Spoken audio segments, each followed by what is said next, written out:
Bueno, entonces, como en todas las semanas, estos encuentros son encuentros donde entendemos que la Torá no es un cuento de historia, no es nada más unos cuenticos que les pasaron a Abraham, Isaac y Jacob, sino que son mensajes para cada uno de nosotros en nuestro día a día, súper relevantes. Y es interesante, no sé si es porque uno se vuelve más maduro, más grande, más mayor, pero cada vez que uno lee los psukim de la Torá, analiza los comentarios de la Torá, uno se va dando cuenta, yo creo que cada año me doy cuenta aún más lo relevante, lo aplicable y lo personal que realmente es la Torá, de una manera absolutamente increíble. O sea, yo creo que al pasar los años uno no lo ve menos ni lo ve, es muy chistoso, pero a veces le digo a mi esposo, ¿de qué hablo? Y tenemos un chiste entre nosotros, porque hace unos años, cuando él me decía algo, yo, ay, Shuy, eso está muy trillado, eso ya lo hemos dicho demasiadas veces. Y él se burla de mí y me dice al revés, Ani, mientras más trillado algo es porque más necesario es, o sea, tiene mucha relevancia. Entonces, a veces cuando le pregunto ahora, comparte algo para decir, me dice, no, pero me vas a decir que está trillado. Y realmente, creo que cuando me lo dijo la primera vez, no lo aprecié, pero bueno, supongo que por fin estoy madurando, por fin estoy creciendo y me doy cuenta que esos conceptos que uno siente que ya se los sabe, no es cuestión de saberlos aquí, es realmente incorporarlos en nuestra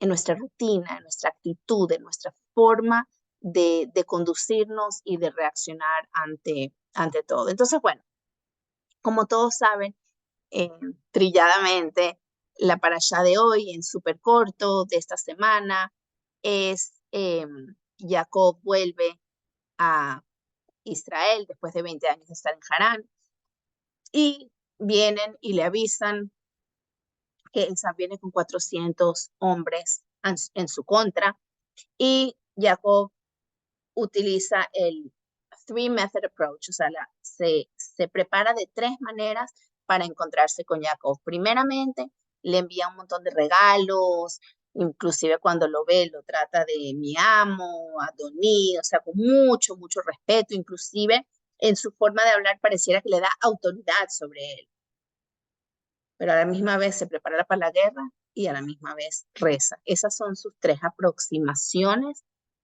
para encontrar, para ese famoso encuentro, que obviamente vamos a hablar de eso más adelante. Después, Jacob se separa de esa, le dice que me encuentro contigo en Har Seir, obviamente refiriéndose a la llegada de Mashiach, pero cuando su familia cruza el río, él regresa porque se le habían quedado unos pajimtanim, unas pequeñas cosas, y en ese momento tiene la famosa lucha con alguien que la Torah no nos dice quién es. Obviamente hay muchos comentarios sobre quién es. Y ahí es donde, eh, si bien vence a su enemigo, por llamarlo de alguna manera, le afecta el nervio ciático y le da una braja. Le da una braja y la braja que le da es que ya no se va a llamar Jacob, sino que se va a llamar Israel. Eventualmente Shem se lleva a la hija de Jacob, a Dinah, la secuestra. Shimon y Levi vienen, la liberan y hacen un desastre con todo Shem, destruyendo a todos los habitantes masculinos después de que ellos se hacen el Brit. Y finalmente tenemos que Rachel fallece en el momento de dar a luz a Benjamín. Jacob por fin llega donde Hebrón, está con Itzhak un poquito, Itzhak fallece justo antes de que llega Jacob, perdón, Itzhak no, Itzhak, Rivka fallece justo antes que llega Jacob, y la parasha termina contándonos sobre la descendencia de Esab. Entonces esa es la parasha en corto, pero obviamente ahora quiero hablar de los mensajes de la parasha, porque tienen mucho, mucho, mucho que enseñarnos.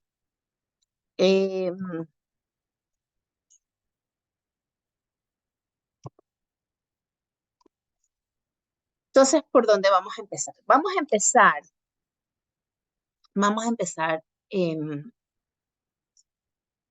hablando de estoy pensando por dónde empezar, pero creo que vamos a empezar hablando de esta famosa lucha, de esa famosa lucha que tiene Jacob con el ángel. Pero en vez de hablar de con quién es su lucha, que lo hemos hablado en otras ocasiones, hay quienes dicen que la lucha, bueno, Rashi dice que la lucha era con Malach de Esab, con el Sarche de Esab, es la palabra que usa Rashi, con la energía de Esab antes que descienda a este mundo. Hay quienes dicen que la lucha era consigo mismo. Y hay muchos comentarios sobre quién era. Pero más allá de hablar quién es este enemigo, en esta lucha hay varios mensajes. El mensaje práctico, físico, relevante, que nos afecta a cada una de nosotras en nuestro día a día, a menos que seamos vegetarianas, es que hay una halajá que sale a partir de esta lucha. ¿Cuál es la halajá que sale a partir de esta lucha? ¿Quién me quiere decir? Muy fácil. No comer lomito, no comer del nervio ciático. Muy bien. Nosotros no podemos comer del nervio ciático. Entonces, para los que quieren comer lomito, es complicado. No se puede comer lomito, a menos que lo sepas preparar bien sin el nervio ciático y obviamente ya no es lo mismo. Pero nosotros no podemos comer el nervio ciático, es una alajá de kashrut. ¿Por qué? Porque ahí fue afectado Jacob. Ahora, nuestros patriarcas y nuestras matriarcas, como bien sabemos, tienen muchos mensajes relevantes para nuestra vida y la Torah nos cuenta muchas cosas que les pasó a ellos en el transcurso de su vida.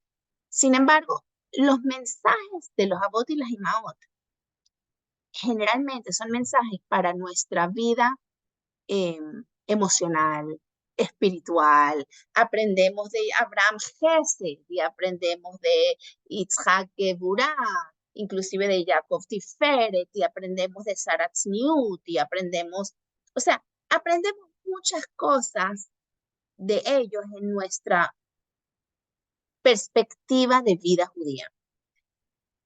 Pero realmente creo que esta es la única instancia como tal que hay una prohibición física, concreta, que viene a partir de algo que le pasó a uno de nuestros patriarcas. ¿Y por qué? ¿Qué tiene de relevancia el hecho que a Jacob le dieron un golpe en su cadera para la carne que yo como? O sea, ¿por qué? ¿Por qué no puedo comer eso? O sea, no hay ninguna conmemoración, bueno, estoy hablando desde antes de Matan Torah, porque después de Matan Torah tenemos muchas conmemoraciones, pero de Noah salir de la Teba, y sabemos qué día Noah salió de la Teba, pero no hacemos nada ese día. Si estás en bachillerato, en el colegio, de repente, tú sabes, el centro de estudiantes te viene y te reparte umbrellas o algo para recordarte el día, pero no tenemos nada judaico que nos recuerde el día de la que ganó la guerra Abraham contra los reyes. O sea, esta es realmente la única instancia que algo ocurre con los patriarcas y que físicamente se vuelve una alhaja para nosotros. Escuché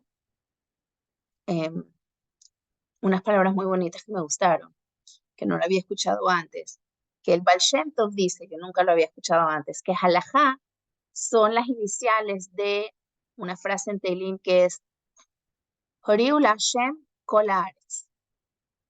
¿Qué significa? Que le cantamos a Hashem toda la tierra. O sea, halajá es nuestra reacción en este mundo a que Hashem lo hace todo. Y eso se ve específicamente en esta mitzvah y les voy a explicar a lo que me refiero. El Sefer HaChinuch, que un sefer muy, muy, muy antiguo, más no se sabe con seguridad quién fue su autor.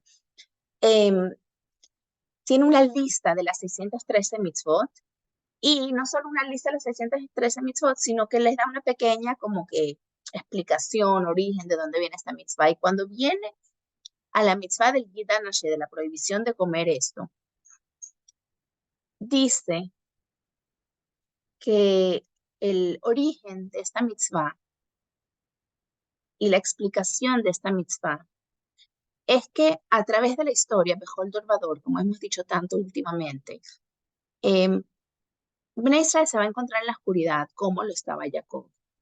Del otro lado, solos, em, como que sin, sin su entorno, sino que se va a encontrar en un momento de oscuridad, que todos sabemos que oscuridad no se refiere nada más a la oscuridad de la noche, sino a la oscuridad emocional, espiritual, cuando no estamos en nuestro fuerte. Y podemos tener luchas, podemos tener ataques, inclusive nos pueden hacer daño, o sea, pueden dislocarnos la cadera, pueden afectarnos físicamente, pero tenemos que saber que Hashem Matzilenu Miyadam. ¿Qué significa eso? Eso significa entender lo que es Hashgacha Pratit. Entender que cada momento de nuestra vida, cada momento de nuestra vida, está orquestada, se dice, orchestrated, está planificada, está la voluntad de Hashem. A nivel macro y a nivel micro. El nervio ciático, si uno entiende, es un nervio. Es un nervio dentro del conjunto de todos los nervios del cuerpo humano. Los nervios representan nuestras emociones y reacciones a las situaciones que enfrentamos. Que eso fue lo que le estaba ocurriendo a Jacob. Obviamente, Hashem planifica todo lo que nos pasa. A Israel y a cada individuo. Y no existe algo que me ocurra a mí, algo que yo vea, algo que yo escuche, que Hashem no quiso que a mí me llegue ese mensaje. Escuché una vez escuché una vez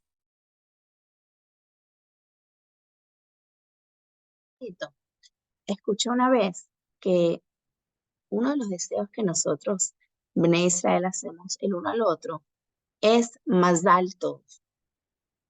¿Cuándo decimos eso? En nuestros buenos momentos. En una boda, más alto, un brit, más alto. Pero también cuando pareciera ocurrir algo negativo, se rompe un plato, ¿qué decimos? Más alto. Y muchas veces se piensa que es bueno porque para recordar el plato que se rompe en la jupá, pero es mucho más profundo. Cuando uno entiende lo que es más alto, y ya lo hemos hablado en otras ocasiones, que es recibir todo lo que Hashem tiene para nosotros de una forma que fluya con bien, con facilidad, con tranquilidad. Entonces, Mazal viene de la palabra que fluye, que gotea hacia nosotros. Y deseamos que todo lo que Hashem gotea hacia nosotros sea con todos. Pero ¿de qué depende que sea con todos? No depende de Hashem. Depende de nosotros. Mazal es el acróstico de 3 palabras. Mem, Zain, Lamed. Tenemos que saber que en todo Makom Isman, en todo lugar en el que yo estoy ahorita, en este momento, en este tiempo, si yo estoy aquí en Caracas, sentada en este momento, si tú estás en Miami o en Israel o en Guatemala o donde tú estés, en este momento, en esta situación, y no estoy hablando solo en el momento de una reunión de palabras de Torah, sino en cualquier momento de mis 24 horas del día, divididos en 60 minutos, divididos en 60 segundos. En toda instancia, cuando estoy en el supermercado, cuando estoy con mi hijo, cuando estoy en el trabajo, cuando estoy haciendo ejercicio, tengo que saber que ese lugar y ese tiempo, ese Macom y ese Zman es Lilmod, es para tener un aprendizaje, es para tener un crecimiento. Cuando yo tengo eso claro, entonces todo. Entonces va a ser todo porque entiendo que no hay nada, que no hay nada al azar, que no hay nada que está fuera de la voluntad de Hashem, sino que todo es constantemente muy específico, muy detallado. Entonces, si Jacob fue afectado en su Gida Hashem, si Jacob fue afectado en su Gida Hashem, nosotros lo conmemoramos, no porque él fue afectado y se le dislocó el nervio, es porque es un mensaje para nosotros. Cada vez que me siento a comer, que es algo que hacemos constantemente, es para recordarme que todo momento, toda situación, Hashem está conmigo. No hay ningún momento que yo soy un simple observador. Constantemente soy un protagonista en en esta obra maestra que es el mundo que Hashem creó. Y eso es muy importante entenderlo. Todo está constantemente fijado por Hashem. Hashem me pone en este lugar, me pone en esta situación, me pone estas circunstancias, me pone esta persona enfrente, me pone en esta conversación para que yo reaccione entendiendo que tengo que aprender, que tengo que crecer y que tengo que hacer crecer y enseñar a los que están alrededor mío de cada momento de la vida. Entonces, eso explica el concepto de la diferencia entre Esaú y Jacob, que son los personajes protagonistas de esta historia que leemos esta semana. Porque Esaú representa ese aspecto de cada uno de nosotros en el que soy, ¿cómo se dice? Self-centered, egoísta, eh, eh, em, pienso en mí, en mis necesidades, en mi identidad, en lo que yo quiero, en lo que a mí me provoca, y todos tenemos eso. Pero también todos tenemos el Jacob dentro de nosotros, que es el que trasciende, el espiritual, el idealista, el que quiere dar y hacer de este mundo uno mejor. Y esta lucha entre estos dos hermanos en la Torá representan esa lucha interna que cada uno de nosotros tiene en todo Macom y en todo Zman. Todo el tiempo lo tenemos. Esa lucha entre lo que quiero y lo que debo, entre lo que quiero y lo que y lo que sé que es correcto. Y es muy difícil realmente enfrentarnos a esto, pero Jacob nos enseña cómo. Nos enseña que hay estos tres caminos que uno debe tomar. ¿Cuáles son estos tres caminos que uno debe tomar? El primer camino es otorgar. No podemos ignorar nuestro cuerpo o nuestras necesidades. O sea, si yo quiero comer es porque el cuerpo mío necesita comer. Y si yo quiero beber es porque el cuerpo mío necesita beber. Y si quiero hacer ejercicio es porque es una necesidad para mi cuerpo estar saludable. O sea, yo me tengo que cuidar. No puedo ignorar esas necesidades básicas y las puedo hacer al 100% como todo lo que hago. Lo hago, si voy a hacer ejercicio, lo voy a hacer como debo hacer ejercicio. Bien hecho. Y si voy a comer bien hecho. Ninguno nos cuesta eso. O sea, vamos a darle a Esaf lo que necesita. Jacob le da, le manda regalos, le dice, ok, you need this, you're going to have this. Y le da toda la materia que tiene, le da una parte a Esaf, porque sí tenemos, inclusive le dice a Adoní, o sea, hay momentos en la vida que son correctos para dar cierta autoridad del cuerpo al cuerpo. Como explicamos, el cuerpo no es nuestro enemigo. El cuerpo es lo que permite que el alma se exprese a su máximo potencia, pero para eso el cuerpo tiene que estar bien, tiene que estar cuidado. Entonces Jacob le da una parte.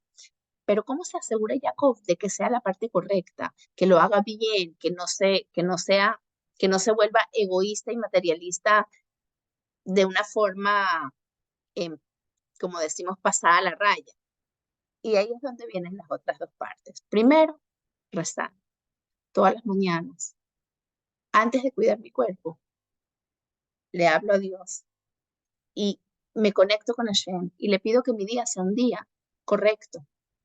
Entonces, cuando después salgo del rezo y voy a comer o voy a hacer mi ejercicio, ya, ya me puse en el camino correcto a través de esa tefilá, que debe ser mucho más que simplemente, que no me la jalaba, no debe ser nada más repitiendo, repitiendo. Estaba justo, tenía una conversación con las niñitas, creo que era el cuarto, quinto año, no me acuerdo, esta semana, la semana pasada, em, y estábamos hablando de la tefilá y cómo no saben lo que dicen. O sea, me dijeron, Jani, decimos un montón de palabras, pero, o sea, decimos las palabras y no sabemos lo que estamos diciendo. Eh, y casi que están diciendo como que, porque no vale la pena rezar así, o sea, ¿para qué? Entonces estamos hablando del tema y entonces les sugerí, les dije, no, no, ya tú te sabes la mitad, ¿verdad? Por ejemplo, estaban hablando de la mitad. Entonces le dije, sigue diciendo tu mitad todos los días, pero esta semana agrégate que el primer párrafo de la mitad, antes de decir tu amida, lo vas a leer en español. Por una semana o por un mes, hasta que tú sientas que ya entendiste el primer párrafo. Ya el párrafo te lo sabes, porque tú lo dices sin saber, sin entender las palabras. Pero al una semana o un mes, leer ese párrafo todos los días antes de la mitad, ya siempre vas a saber lo que significa ese párrafo. Entonces, el mes que viene o la semana que viene, cuando tú te sientas que ya te lo sabes, agrega el segundo párrafo en español. O sea, no sigas diciendo el primer párrafo. El primer párrafo ya te lo sabes. Di el segundo párrafo en español. Y así poco a poco, no sé en cuánto tiempo, no sé si va a ser en 18 semanas, en 18 meses, no importa. Vas a ir incorporando el entendimiento de esas palabras. Ya Una va, ya, pregunta. déjame terminar el pensamiento. Entonces les dije, pero no dejes de decir las palabras. Y les hice una pregunta. Cuando tú rezas, porque es que todas, con esta ocasión de la guerra de Israel, no sé qué, justo todas habíamos hablado de la tefila unas veces antes y me pidieron que les regale unos sidurim y les regalé unos sidurim. Entonces estábamos hablando de la tefila y les dije, les voy a hacer una pregunta. Ahora que ustedes decidieron hacer tefila, ¿qué tefila haces? ¿Cuál es la tefila que dices? ¿Cuánto dices?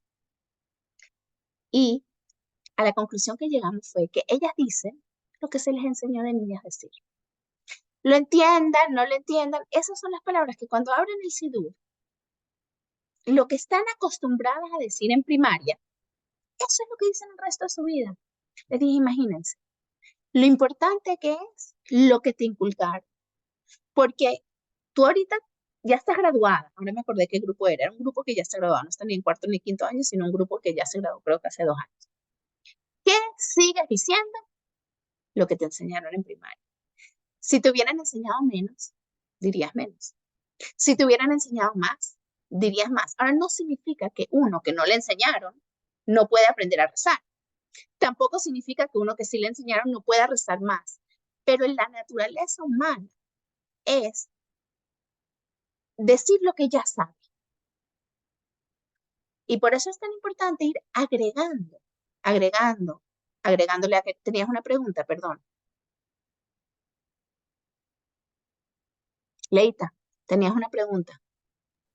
Sí, sí, disculpa. O sea, ¿a qué te refieres cuando dices agregar cada vez un párrafo? O sea, o sea, hay muchas partes, la mayoría que ya la digo, gracias a Dios, de memoria, la mitad, toda la mitad. Entonces, cuando tú dices o sea, hacer un párrafo, ¿qué lo hago? ¿Lo hago en español para entenderlo bien? ¿O tú te refieres a hacer un párrafo y aprendértelo de memoria? Que por lo menos, bueno, ya yo en mi caso casi que me sé toda la mitad de memoria. Entonces, ¿a qué te estás refiriendo en este caso? Perdón. En este caso específico me estoy refiriendo a que cuando tú estás diciendo la tefila, pero no sabes lo que estás diciendo porque lo estás diciendo en hebreo y no entiendes, yo sí digo, ve agregando cada mes o cada semana o hasta que tú te sientas que ya lo entendiste, una traducción en español. para que cuando digas ese párrafo lo entiendas. Ahora, no vas a decir toda la vida en español porque primero se te va a alargar y segundo no vas a saber qué significa qué. Pero si cada semana, 2 semanas, 3 semanas vas cambiando, no agregando. Ahorita voy a decir el primer párrafo en español. Una vez que ya siento que entendí este párrafo, ya me lo sé.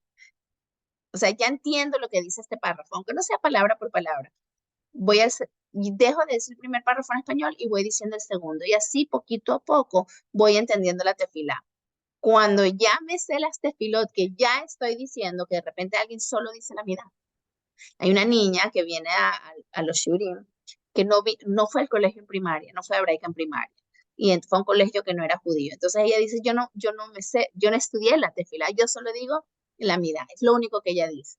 Entonces, bueno, le dije, cuando ya te sientas cómoda con la midá y cuando ya te sientas cómoda con las traducciones, es el momento de estar agregando párrafos en hebreo. De la misma manera, si estamos en un constante crecimiento, el crecimiento puede venir de ir entendiendo lo que estoy diciendo o de ir agregando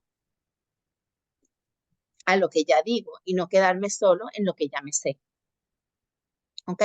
Porque la tefilá no es Gracias. solamente un montón de palabras que uno dice, sino es una real conexión con Hashem. Y mientras más la entiendas, más agregues, o sea, estás en real crecimiento y no simplemente diciendo palabras, ojo, que tienen mucha importancia. No le quito eh, importancia ni se menosprecia la importancia de simplemente decir modea, ni le pones jamé, le jaime, caemos, cosar, también, diva, clara, va, en una teja, barujata. Eso es maravilloso, pero más maravilloso es ir entendiendo lo que estoy diciendo, ir agregando a lo que ya estoy diciendo. Bueno, entonces, Jacob se prepara enfocándose con la tefila y nos dice a nosotros, ¿quieres enfrentarte al Esab? ¿Quieres asegurarte de hacerlo correctamente? La tefila es súper importante. Y les voy a decir algo, a mí me cuesta. No, o sea, cada uno tiene las cosas que le es fácil, las cosas que es difícil. A mí la tefila me cuesta, pero es algo importante para arrancar nuestros días de una manera correcta y no solo arrancar nuestros días, sino agarrar nuestro minja, que es cuando está terminando el día, pero todavía estamos en pleno día y estamos frustrados y estamos pegando gritos. La hora de minja es la hora de, ¿sabes? De pegar gritos en la casa, en el trabajo, cuando uno ya está como que en la mañana uno empieza a veces como con fuerza, pero te agarra ya en la tarde y estás como que agotada, tanto que hacer, te jalas los pelos. Minja, stop. Y como hablamos la semana pasada, después viene Arvit. Y en la Gemara hay una frase eh, muy importante eh, de nuestra para allá en una conversación que lo hemos hablado en otros años, pero creo que en este momento en lo que estamos viviendo es súper aplicable y lo quiero recibir. Eh, la Gemara habla de que cuando Rabbi Gamliel, que era el Nasi, era el líder de la generación, justo en la época que históricamente probablemente ha sido la época más difícil para el pueblo judío, quizás, eh, hasta el Holocausto, no quiero comparar, o sea, no sé quién para comparar, pero era cuando los romanos estaban destruyendo el Betamigdash, pero no solo destruyendo el Betamigdash, destruyendo moralmente al pueblo judío. Rabbi Gamliel estaba casando a su hijo. Y la Cámara nos cuenta algo muy, muy extraño y lo hemos nombrado en otros años, pero lo quiero recordar. Dice que el día antes o la noche antes de la boda, se encontraron tres tanaitas, donde se encontraron la noche antes de la boda del hijo de Rabban Gamliel, se encontraron en la carnicería. Estaban Rabban Gamliel, que probablemente fue a comprar las carnes para la boda de su hijo, Rabbi Yoshua y Rabbi Akiva. Y los tres estaban comprando carne, ¿para qué? Para la boda del hijo de Rabban Gamliel. Now, if you think about it, ¿qué están haciendo? O sea, aquí hay alguna que haya casado a su hijo. La noche antes vas a la carnicería a comprar, o sea, mandas a alguien y más estos tres tanaitas. Estoy segura que no iban todos los días, cada vez que necesitaban un pedazo de carne, no iban a la carnicería a comprar carne. So, like, ¿qué está pasando aquí? Pero más allá de eso, ¿cuál es la conversación que tienen en esa carnicería? En esa carnicería, Rabbi Akiva le pregunta a Rabban Gamliel y a Rabbi Yoshua, Le dice, ¿por qué? La parasha de Vaishlach dice que el sol se alumbró para Jacob. Dice así que estaba peleando con el ángel y de repente el sol amaneció, pues. Pero dice que amaneció para Jacob, que el sol solo amaneció para Jacob, no amaneció para más nadie. ¿Qué significa eso? ¿Por qué amanece para Jacob? Cuando el sol sale, sale para todos los que están ahí, no para una persona. ¿Y por qué está teniendo esta conversación Rabbi Akiva con ellos? Dice, Vaizrach lo Hashosh, como que para él.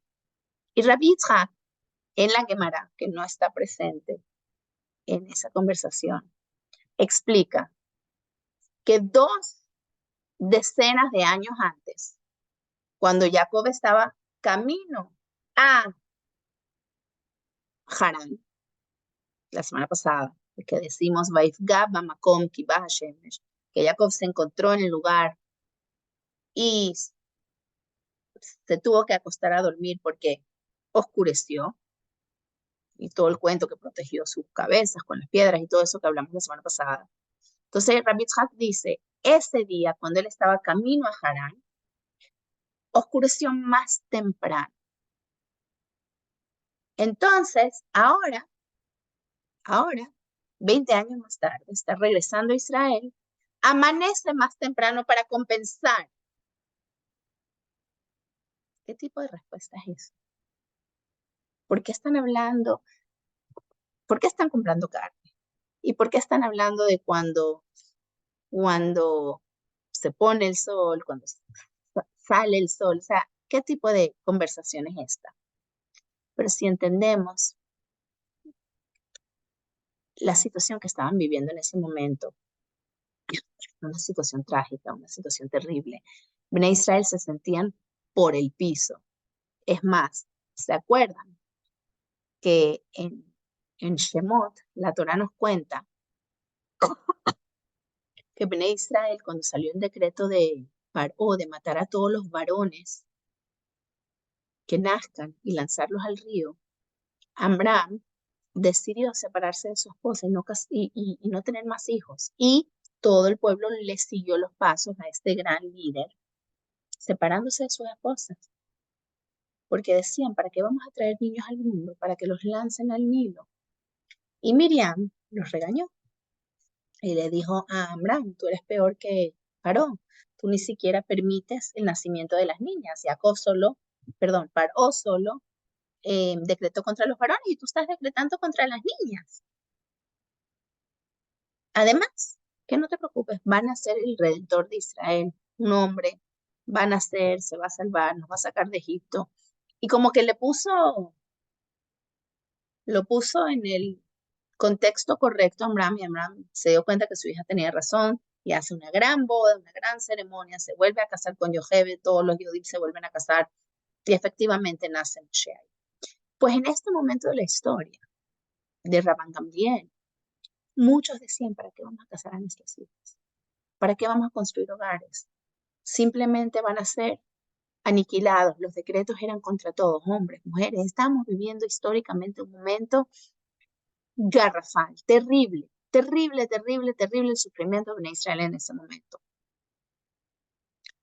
Y Rabban Gamliel está casando a su hijo públicamente.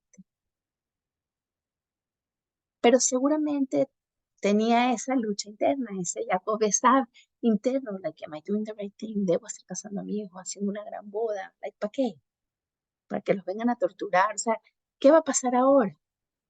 Y entonces Rabbi Akiva, ¿quién es Rabbi Akiva? Rabbi Akiva es el gran optimista de nuestra historia, ese hombre que ve a los zorros caminando en Harabait, en la destrucción del Bet HaMikdash y se ríe, consolando a sus compañeros tanaítas, diciéndoles que si se cumplen las profecías negativas, también se van a cumplir las profecías positivas. Ese Rabbi Akiva que nos enseña a que en la oscuridad veamos la luz, le dice a Rabbi Akiva, le dice a Rabban Gamliel, ¿por qué dice para Jacob se pone el sol? ¿Por qué? ¿Por qué no dice que para el mundo? Le está diciendo, hay razón de que tú cases a tu hijo, de que tú tengas un momento de alegría que parece algo personal, pues lo aprendemos de Jacob. Jacob estaba caminando, si se sabe en la historia de la parashá de la semana pasada, no tenía nada. Tenía su bastón. Aunque se fue de casa de sus padres con maletas, sabemos que le robaron todas sus maletas en vez de matarlo. Solo tenía un bastón que probablemente lo agarró de algún árbol en el camino. No tenía nada. No solo no tenía nada, sino que su padre prácticamente lo botaron de la casa. Su hermano lo quiere matar. Lo están mandando a Harán, que es el peor lugar del mundo. La oscuridad le viene temprano. O sea, dice, ¿qué está pasando aquí? No tengo nada. Inclusive cuando se va a dormir, ¿con qué se duerme? Con rocas. Eso es lo que tenía para su cabeza. No tenía nada. Está en una oscuridad absoluta. ¿Y qué hace Jacob? Lo dijimos la semana pasada. Reza Arbit. Reza Arbit quiere decir se conecta con Hashem. Sabe que nada de lo que está pasando es al azar. Y sabe que Hashem puede ser que hay momentos que yo no vea el Hashem, que yo lo que veo es oscuridad, pero yo llamo a Hashem. Yo abro mi sidur, rezo, me conecto con Hashem. Y entonces cuando hago eso en mis momentos de oscuridad, quizás pasen 20 años, quizás menos, quizás más, pero voy a volver y el sol se me va a poner más temprano, como le pasó a Jacob, que 20 años después hay más claridad, tiene su familia con él, tiene hijos bellos, una familia espectacular, y eso es nuestro mensaje de esta parashá. Nuestro mensaje de esta parashá es que hay momentos en los que tenemos luchas, en los que tenemos dificultades, en los que no sabemos qué Hashem quiere de mí, o qué tan malo es esto que yo quiero hacer. Pero Hashem nos dice, si tú haces lo correcto, cuando tú ves oscuridad y eliges el camino correcto, vas a ver la luz, vas a ver el sol. No sé si es hoy, no sé si es mañana, pero la vas a ver. Eso está garantizado. Hay un cuento que escuché de Rabbi Jacobson, que no me identifico con él para nada en su aspecto superficial, pero en su aspecto un poquito más profundo bastante. Cuenta de una chica eh, justo antes del holocausto. Se llamaba Rachel, si no me equivoco, Schiff o algo así, que tenía una voz espectacular. No me identifico, mi voz no es nada espectacular cuando canto. Pero esta chica, cuando cantaba, o sea, el mundo podía parar. Tenía una voz beyond, sin clases de canto ni nada. Cuando tienes una voz tan especial, de alguna manera se entera. Ella vivía en Europa y en ese momento el lugar más famoso para la ópera, para los cantos, era Viena. Y vienen unas personas representantes de ese lugar, la escuchan cantar y le dicen, vente a Viena, te damos clase de canto y vas a ser la estrella más grande de nuestra generación. Pero Rachel eh, venía de una familia que era Shomeret Torah y Mitzvot y tenía esa lucha interna, pero su voz para ella era muy importante, su canto para ella era muy importante y decidió que ella quería ir a Viena. Le dice a sus padres, me voy. Y su mamá le dice, mi vida, ese no es un lugar para una niña judía, ese no es el ambiente para una niña judía, de verdad, no vayas para allá. No te niego que tienes una voz espectacular, pero ese no es tu lugar. Ella lo piensa, lo piensa, lo piensa y dice, voy para allá. Mi voz, Hashem me la regaló y yo quiero hacer una diferencia en este mundo y la tentación, la lucha fue muy fuerte y decidió, a pesar de que sus padres no la apoyaban, ella decidió ir para allá. Y le dice a sus padres, los quiero mucho, aprecio la forma que me han dado, me han enseñado a vivir, confíen en mí, pero yo necesito ir. Su papá la agarró y le dijo, no puedo hacer nada, una mujer ya hecha y derecha, no era una niña de 10 años. Le dijo, solo te pido un favor. Cuando llegas bien, ahí hay había un rebe, no me acuerdo el nombre del rebe, les pido disculpas, que vivía ahí. Ve a donde él, antes de ir a, a la ópera. Y ella acepta. Cuando ella llega donde este rebe, ella pensaba que le iba a decir, ¿cómo? ¿Qué vas a ir a la ópera? ¿Estás loca? Ese es un lugar de todo lo malo, bla, bla, bla, bla, bla. Pero ella estaba decidida a ir. Él la miró y en vez le preguntó, ¿por qué quieres ir? ¿Es por el dinero? ¿Es por la fama? Y él dice, no, no es el dinero. Y ni siquiera tanto es la fama, es que siento que mi voz puede hacer una diferencia en el mundo. O sea, es mi forma de cambiar el mundo y este es el lugar. Este es el lugar. Fama, no sé, no sé, pero no sé cómo explicártelo, pero quiero hacer una diferencia en el mundo y siento que con mi voz puedo hacer una diferencia importante en el mundo. El rabino se quedó pensando y la miró y le dijo, si yo te prometo que en vez de hacerte famosa con, con tu voz, si yo te prometo que si no sigues ese camino, te casas, construyes un hogar judío como del que vienes, de ti van a ser un hijo que va a ser una luz al mundo y que va a cambiar el mundo judío con su luz. ¿Tú aceptarías no ir para allá? Ella se queda mirando al Raf y sin titubear le dice, si es una promesa, si es una promesa, no voy. Y el rabino le responde, es una promesa. Ella no va a la ópera, no toma las clases de canto, se casa, construye un hogar judío y tiene un hijo que vivió en Israel por muchos, muchos años, escribió un famoso sefer,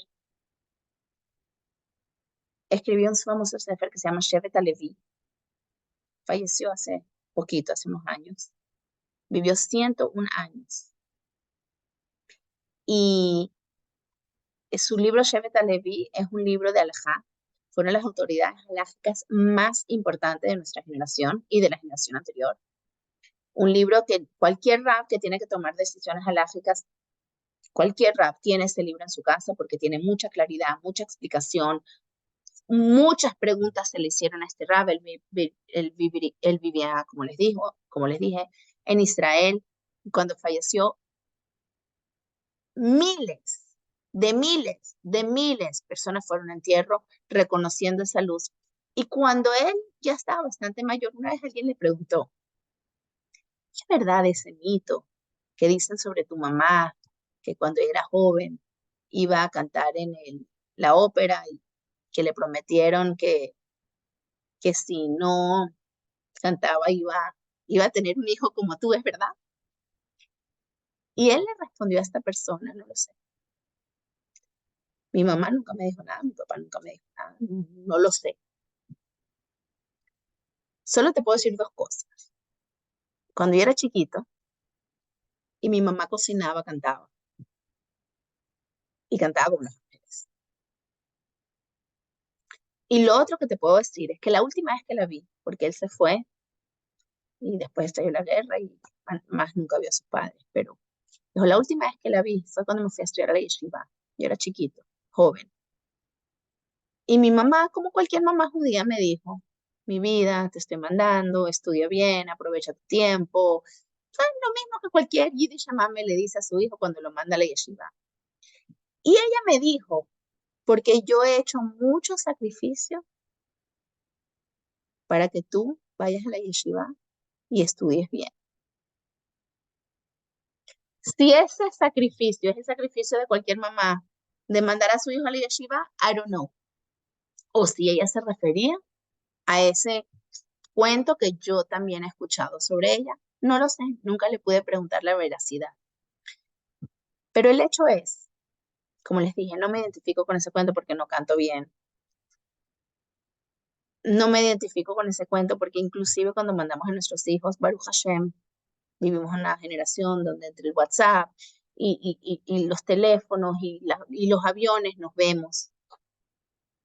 Pero sí sabemos que cada una de nosotros tiene luchas. Tiene luchas de Jacob y tiene luchas de Esab. O sea, luchas de Jacob y Esab. Tiene luchas de tomar decisiones en este momento, en este lugar, ahorita. ¿Qué voy a hacer? ¿En qué voy a invertir mi tiempo, mi energía, mis talentos? Y lo que Hashem nos dice y nos recuerda con este pequeño cuento es que cuando en vez de elegir la que es cómoda, la que yo quiero, la que me provoca, elijo la correcta, la que Hashem quiere, vamos a ver luz, vamos a ver satisfacción, vamos a tener naja y eventualmente, no solo en este mundo, sino en todos los mundos, no solo en este momento, sino en todos los momentos, vamos a poder saber que hicimos lo correcto, con la braja y con el mazal que eso conlleva, mazal todo, para cada uno de nosotros, siempre. ¿Alguna pregunta? Ay, antes de terminar, cuando Jacob se encuentra con Esab, finalmente le dice a Adoní y le da el respeto, porque dije, a veces hay que aceptar eso, hay que aceptar que no somos dueños 100% de nosotros mismos, pero hay un momento y un lugar en cada momento que nunca deja de nosotros ser dueños. ¿Y qué es? Las palabras que le dijo Jacob, según Rashi, a Esab. Im lavan garti, vetariat mitzvot shamati. Sí, es verdad. Vivo con Labán, vivo con Esab, vivo con el mundo y con la materia. Pero, Tariag mitzvot shamati. Yo le puedo dar mucha autoridad al mundo y le puedo escuchar a muchos consejos, pero nunca cuando se tratan de anteponer o obstaculizar mis mitzvot y mi conexión con Hashem. Ahora sí, ¿alguna pregunta? Hani, yo escuché con relación a estos tres aspectos de Jacob, de rezar, de dar obsequios y de ir a la guerra, que con lo que está sucediendo hoy en día, entonces decían, bueno, que la guerra están los soldados, está el ejército. Lo de los, digamos, regalos, que era una manera como de suavizar, de matizar, etcétera, es una negociación y que es lo que se encargan, bueno, los gobiernos, ¿no? Los mediadores. Y que a nosotras lo que nos queda es, por supuesto, que es la tefila, que esa es la parte que nos toca a nosotros en esta guerra. Exactamente, o sea, sí, muchos están diciendo que los soldados están en guerra, que la parte no solo de los gobiernos, sino la parte mediática, o sea, todo el social media es la parte de los regalos, por decirlo de alguna manera, y nosotros la tefila, pero hay que aclarar algo. Eso significa que los soldados no tienen que rezar. No, No, claro, ellos claro. también tienen que rezar, o sea, todos tenemos todo, todos tenemos todo. Claro, si se te pasa la hora de arbit, no puedes rezar porque estás en plena guerra, vamos a estar claras, pero todos tenemos todo. Y la tefilá no solo significa tefilá en términos de abrir el sidur y rezar, que obviamente es lo principal, pero tefilá en términos de conexión.